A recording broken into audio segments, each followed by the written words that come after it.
A few weeks ago, we were looking at some options on how to forge a T-shaped bracket, but I think these need some ornamental work. So today I'm going to look at a few different ornamental options that come to my mind. Today's video is sponsored by Skillshare. I thought we would start by taking a look at this little V-shaped element here. It's got a little bit of an Art Deco feel. Lots of different ways you can create this, but I find in this wider, thinner stock, it's probably better to go ahead and lay it out with a chisel so you've got the mass isolated, and then you can push it the direction you need it to go. Otherwise it tends to slope off and doesn't really leave a nice crisp shoulder in there.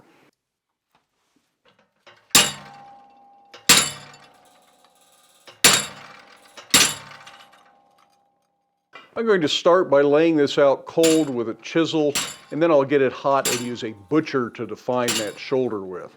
If you're not familiar with a butcher tool, I'll link to a video about that in the top corner of your screen.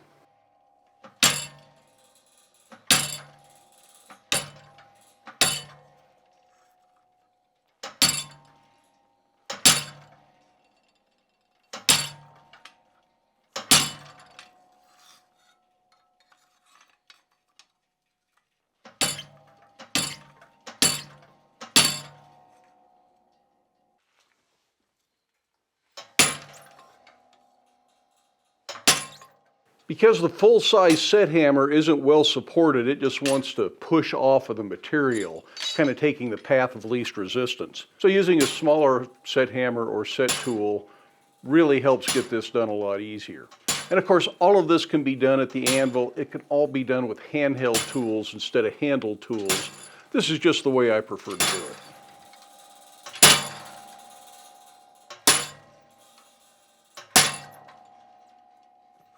I've experimented with a number of different approaches and tools to try and get this to look just the way I want it to, and I kind of use a variety of things and sneak up on the final shape that I want. Again, it's really just up to your imagination and what tools you have in your shop.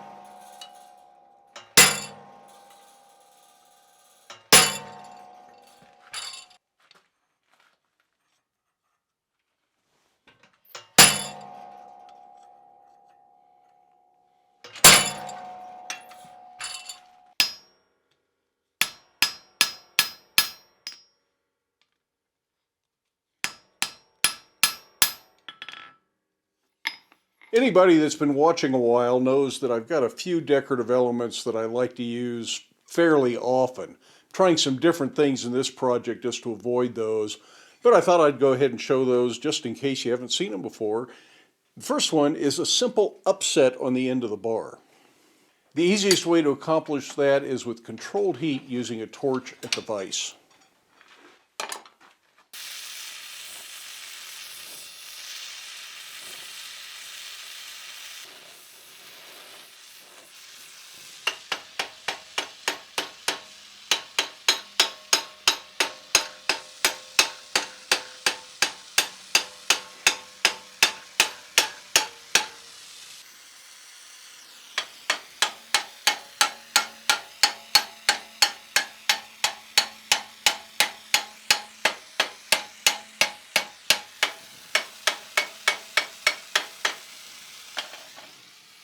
We'll go ahead and do that to all three ends.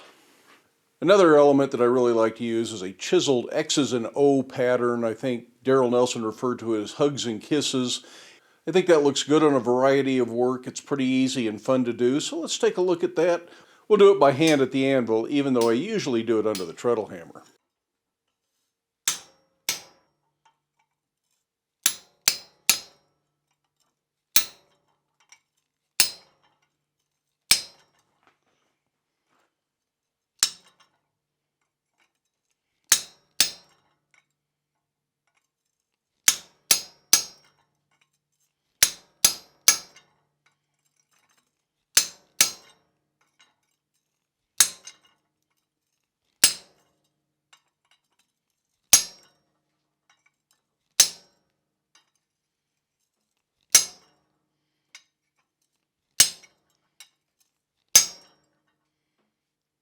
Now, I usually do this with a center punch, but there is so much real estate on this wider bar, I think I'm going to use a little flower-shaped punch and just make it a little bit more interesting.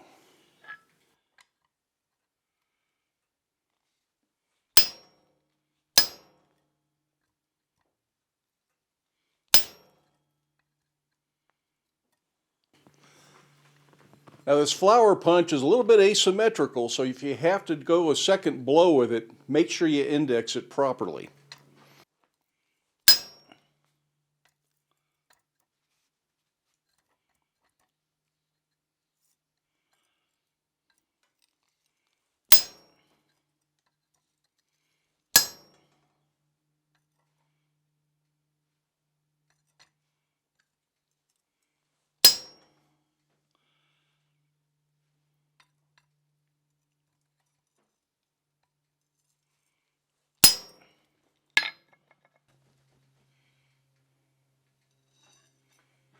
I'd like to take a brief moment and thank Skillshare for sponsoring today's video. Skillshare is an online learning community with thousands of classes to choose from. As a blacksmith, I'm guessing you have more creative interests than just blacksmithing. Perhaps you're into making videos like I am, or maybe it's just photography. But Skillshare has lots of classes in video production, video editing, color grading, sound design, all the things that go into making a YouTube channel, as well as landscape photography, astrophotography, product photography, which might help if you're trying to sell the things you make in the blacksmith shop. Lots of different things from lots of different instructors. So it's easy to find a class with an instructor that really suits you and presents the information that you're looking to learn. If you start a class and you don't like it, you can go take another class, and you have access to the entire library of classes, and you can always come back to the ones you started and didn't finish. There's no limit to what direction you can take your creativity, and for the first 1,000 people that use the link in the video description, you can get a free trial offer of Skillshare. Now that was all my initial thoughts on where I was going with our project, but what else do you think we could do on this? Lots of different ideas. I have one more of these brackets that's welded up, so let's do some scroll work on that one just to see what it looks like.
I think I'm going to do that on all three bars, all going the same direction, so it's all going clockwise. No particular reason, other than that's what I decided to do. That's just a few of the decorative embellishments I thought of. I'm sure you can think of a lot more things. If you got something really interesting you're going to try, let me know down in the comments section. I would love to hear about it. We ended up going for just the simple MIG welded version with the weld ground down and then lightly textured in the forge. We just thought that really simple, clean look suited our project a little bit more. It does have those kind of Art Deco ends on it that I showed you at the very beginning of the video, but that's the only embellishment it has. put on with round head wood screws that sort of resemble rivets. Now, this project needs just a few other things. It needs a rod that goes from one bracket to the other, and that rod is going to have some ball finials. So I think a future video will look at making those ball finials that are threaded to go on that rod. We'll do that most likely under the power hammer with a big ball switch. But join me in a week or two to see what that looks like. In the meantime, I hope you have time in your day to get out to your shop, make something, but stay safe, wear your safety glasses. We'll see you for the next video.